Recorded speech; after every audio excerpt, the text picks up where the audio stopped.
Во Бугарија е тешко еден ден да се престојува како новинар од Македонија, а не пак да се живее како македонец таму. Со вакво искуство денеска се врати екипата на Ајден, која сакаше да види како живеат македонците кај источниот сосед.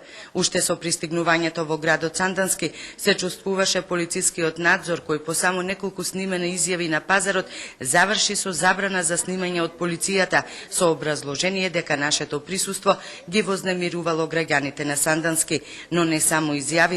На полицијата и пречеше и снимањето на инсерти од центарот на градот.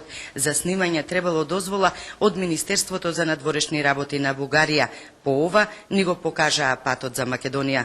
Бугарија, земјата од која денеска буквално беше избркана екипата на Ајден, остана зад нас. Повторно камерата можевме да ја вклучиме пограничниот премин Ново село.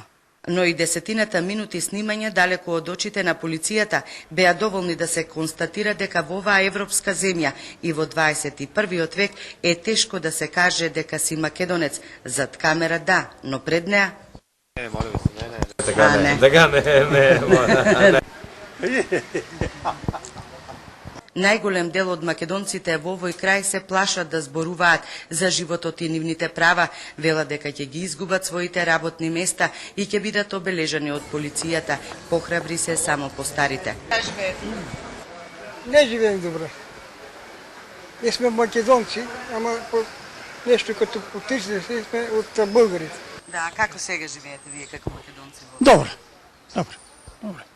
Проблеми имате некои? Не.